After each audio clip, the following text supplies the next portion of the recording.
1987 இந்த இடஒதுக்கீட்டு போராட்டத்தில் 108 சமுதாயங்களுக்காக அந்த சமுதாய மக்கள் கல்வி, வேலைவாய்ப்பு, பொருளாதாரத்தில் முன்னேற வேண்டும் என்பதற்காக போராட்டத்தில் ஈடுபட்டு இன்னுயிர் நீத்த தியாகிகளுக்கு இன்று நினைவு தினம். இந்த நினைவு தினத்தில் முதல் முறையாக யாதவ மக்கள் இயக்கம் உயிர் நீத்த தியாகி ஒருவருக்கு தனிப்பட்ட முறையில் விழா வேடிக்கை எடுக்க வேண்டிய அவசியம் என்ன என்ற கருத்து உங்களிடம் ஏற்படலாம். ஏனென்று கேட்டால் 21 தியாகிகளை படம் வைத்து தான் நினைவஞ்சலி செலுத்துகிறார்கள். நீங்கள் தனி ஒருவரை வைத்து நினைவஞ்சலி செலுத்துவது நியாயமா என்ற கேள்வி எல்லோருக்கும் எழும்பலாம். சரியான கருத்து தான், அதில் மாற்று கருத்து அல்ல. ஆனால் 1987 போராட்டத்தில் இன்னுயிர் நீத்த 21 உயிர்கள் மரியாதைக்குரிய டாக்டர் ராமதாஸ், மரியாதைக்குரிய டாக்டர் அன்புமணி ராமதாஸ் அவர்கள் வன்னிய பெருமக்கள் தான் என்பதை பதிவு செய்திருக்கிறார்கள். இந்த 21 உயிர்களும் வன்னிய உயிர்களே அப்படி என்ற பதிவு செய்திருக்கிறார்கள். அதில் தான் ஒரு வரலாற்று பிழை இருந்திருக்கிறது. அதில் இறந்தது 18 உயிர் வன்னிய உயிர்கள், மீதி 3 உயிர் மாற்று சமுதாயம். ஒருவர் யாதவர், ஒருவர் நாய்க்கர், ஒருவர் ஆச்சாரி. நாங்கள் கேட்பதெல்லாம் ஒட்டுமொத்த சமூகங்களுக்காக, அதாவது 108 சமூகங்களுக்காக போராடி துப்பாக்கிச் சூட்டில் உயிரிழந்திருக்கின்ற அந்த வீரரை ஏன் அடையாளம் சொல்லி பெயரை மறுப்பது ஏன்? ஒருவர் தியாகம் பண்ணி இந்த சமுதாயங்களுக்காக உயிர் நீத்திருக்கிறார். அப்பேற்பட்ட தியாகி கடப்பிலைப்புத்தூர் மணி யாதவ். அந்த மணி யாதவை இன்று வரை அடையாளப்படுத்துகிறவர்கள் இவர் யாதவ சமுதாயத்தைச் சேர்ந்தவர் என்ற அடையாளத்தை இந்த 35 ஆண்டு கால மேலாக தொடர்ந்து விழா எடுத்துக் கொண்டிருக்கின்ற பெரியோர்கள், அனைத்து கட்சி தலைவர்கள், குறிப்பாக பாட்டாளி மக்கள் கட்சி ஏன் இவரை ஏற்க மறுக்கிறது? இதை நாங்கள் எல்லாம் பார்த்து கொண்டு வந்து கொண்டுதான் இருக்கிறோம். எங்களுக்கு ஏன் விழா நடத்த வேண்டும் என்ற எண்ணம் ஏற்பட்டது என்றால், இது சமூக நீதிக்கான போராட்டம். சாதி பார்த்து பிரிக்கக்கூடாது என்பது எங்களோட கருத்து, அதில் மாற்று கருத்து அல்ல.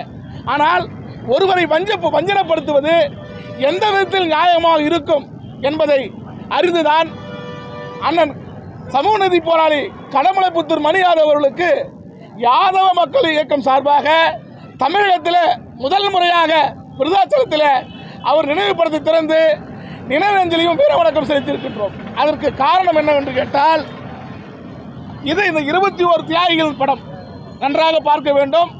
உயிர் நீத்த 21 தியாகிகள் படம். இதில் மணி யாதவ் என்ற பெயர் எங்கேயாவது வருவதா என்று சென்று பாருங்கள். ஆனால் மணி யாதவ் போட்டோ இருக்கிறது. அந்த போட்டோவில் கீழே வேலு என்று பதிவு செய்து ஒரு வீரனின் வரலாறை மறைக்க பார்க்கிறார்கள், மறைத்திருக்கிறார்கள். அவர் வீரம் மறைக்கப்பட்டிருக்கிறது. அதை தவறு என்று சுட்டி காட்டுகின்றோம். அதே ஒரு இதில் எல்லார் பேரையும் போட்டிருக்காங்க. இதில் பார்த்தீங்கன்னா அந்த 3 மாற்று சமூகத்தின் பெயரையோ அவர்களையோ அடையாளப்படுத்த விரும்பவில்லை. அடுத்தது சித்திரை முழு மாநாடு சென்னையில் மாமல்லபுரத்தில் நடந்தது. அப்போது மணி யாதவன் அவர்கள் படத்தையே மாற்றி அமைத்திருக்கிறார்கள். இதையெல்லாம் பார்த்து கொண்டு ஒரு சமுதாயத்துக்காக இயக்கம் நடத்துகிற நாங்கள், சமுதாயத்திற்காக போராடி கொண்டிருக்கும் நாங்கள், ஒரு சமுதாயம் அரசியல் அதிகாரம் பெற வேண்டும், கல்வி வேலை வாய்ப்பில் அதிகாரம் பெற வேண்டும் போராடி கொண்டிருக்கிற யாதவ மக்கள் இயக்கம் இதை வேடிக்கை பார்த்து கொண்டிருப்பது சரியாகுமா என்ற எண்ணம் தோன்றியதால் தான் இந்த வீரனை, இந்த கடமலைப்புத்தூர் மணி யாதவ் அவர்களை இந்த மக்களுக்கு, இந்த உலகிற்கு ஒரு வீரன் இந்த சமுதாயத்திலிருந்து தான் சமுதாயத்திற்கு இடஒதுக்கீடு கிடைக்கவில்லை என்றாலும் மாற்று 108 சமுதாயங்களுக்காக போராடி துப்பாக்கிச் சூட்டில் உயிரிழந்திருக்கின்றான் என்ற கருத்தை இன்று விருதாச்சலத்தில் இந்த யாதவ மக்கள் இயக்கம் பதிவு செய்திருக்கிறது. இது சரியா தவறா என்பதை உங்களிடம் விட்டு விடுகிறேன். ஒரு உயிர் நீத்த போராளியின் பெயர், புகைப்படம், அடையாளம் மறுக்கப்படுகிறது என்றால் அதை கேட்கக்கூட இத்தனை ஆண்டுகளாக என் மின்னழுத்திய அமைப்புகள் கேட்கவில்லை. ஆனால் நாங்கள் அதற்காக வரவில்லை. எங்கள் சமூகத்தின் அரசியல் அதிகாரம், சம உரிமை, எங்களுக்கானதை நாங்களே பெற்றுக்கொள்வோம் என்ற அடிப்படையில் தான் யாதவ மக்களுக்கு தோன்றியிருக்கின்றோம். ஆகவே இந்த விழாவை நாங்கள் இன்று விருதாச்சலத்தில் பொறுப்பாளர் அழைத்து ஏற்பாடு செய்திருக்கின்றோம். அடுத்த கட்டமாக இந்த 87 இடஒதுக்கீட்டு போராட்டத்தில் உயிரிழந்தவர்களுக்கு தமிழக முதல்வர் சிலை வைக்கின்றார், நினைவு தூண் எழுப்புகின்றார். சரி, வரவேற்கிறோம். ஆனால் 108 சமுதாயங்களுக்காக போராடி உயிர் நீத்த அந்த குடும்பத்தின் நிலையை இந்த தமிழக முதல்வரோ இல்லை இதற்காக போராடுகிறவர்களோ எண்ணி பார்த்தார்களா என்றால் இல்லை. காரணம், அந்த இடஒதுக்கீட்டு போராட்டத்தில் உயிரிழந்த குடும்பத்திற்கு மாதம் 2000 ரூபாய் தமிழக அரசு வழங்குவதாக கேட்டறிந்து இந்த இடஒதுக்கீட்டில் இருந்த அத்தனை குடும்பங்களும் இன்று மிகவும் கடுமையான சூழலில் இருக்கிறார்கள். 2000 ரூபாய் வைத்துக்கொண்டு அந்த குடும்பம் நடத்த முடியுமா என்ற கேள்வி எழும்புகிறது.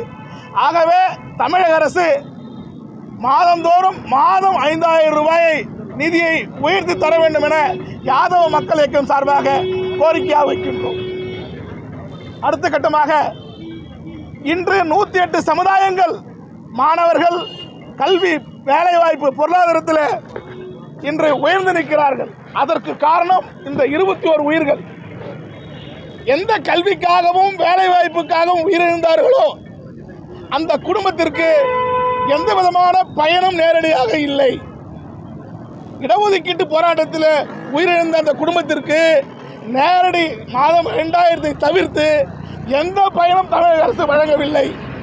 ஆகவே அந்த குடும்ப வாரிசுதாரர்களுக்கு அவர்கள் பையன் இருக்கலாம், பேரன் இருக்கலாம், யாரோ ஒருவருக்கு இன்னைக்கு 108 சமூகங்களில் இவர் உயிர் போனதால தான் பல்வேறு வேலைக்கு சென்றிருக்கிறார்கள், கல்வியில் இடம் கிடைத்திருக்கிறது, பொருளாதாரத்தில் உயர்ந்திருக்கிறார்கள். ஆகவே தமிழக முதல்வர் இந்த குடும்பத்திற்கு அவர்கள் கல்வி தரத்தின் அடிப்படையில் 8வது படிச்சிருக்கலாம், 10வது படிச்சிருக்கலாம், 12வது படிச்சிருக்கலாம், ஒரு டிகிரி முடிச்சிருக்கலாம், அதன் அடிப்படையில் அவர்களுக்கு அரசு வேலையை வழங்க வேண்டும். பின்னர் அந்த குடும்பங்கள், நான் பேசியதில் நிறைய குடும்பங்கள் சொந்த வீடு இல்லாத கூட தான் அந்த குடும்பங்கள் பாதிக்கப்பட்டிருக்கிறது. அந்த 21 குடும்பங்களும் சொந்த வீடு இல்லாமல் ஊரை விட்டு போயிட்டு சென்னையில் பல பேர் கூலி வேலை செய்கிறாங்க. அதற்கு எடுத்துக்காட்டு கடைமொழிபுத்தூர் மணி குடும்பமே சொந்த ஊரில் இல்லை, சென்னையில் கூலி வேலை செய்து கொண்டு இருக்கிறார்கள். ஆகவே அவர்கள் சொந்த ஊரில் ஒரு 3 சென்ட் இடத்தை வழங்கி அவர்களுக்கு அந்த ஊரில் நிரந்தர குடியிருப்பை ஏற்படுத்தி தர வேண்டும். அந்த பாதிக்கப்பட்ட 21 தியாகிகளுக்கும் அவர்கள் சொந்த ஊரிலே ஒரு வீடை அவர்களுக்கு கட்டமைத்து தர வேண்டும் என்பதை இந்த கூட்டத்தின் வாயிலாக விருதை மாநகரில் தமிழக முதல்வருக்கு கோரிக்கையாக வைக்கின்றோம். நான் மீண்டும் பாட்டாளி மக்கள் கட்சி தலைவர் டாக்டர் ராமதாஸ் அவர்களையும் மத்திய முன்னாள் அமைச்சர் அண்ணன் அன்புமணி ராமதாஸ் அவர்களையும் கேட்டுக்கொள்வது, நீங்கள் இந்த ஆண்டு பதிவு செய்திருக்கின்ற பதிவிலே ஒரு மாநில தலைவர், ஒரு இயக்கம் நடத்துகின்றவர், ஒரு கட்சி நடத்துகின்றவர், நான் இதெல்லாம் ஆதாரமாகத்தான் பேச வேண்டும் என்பதற்காக எடுத்து வைத்திருக்கின்றேன்.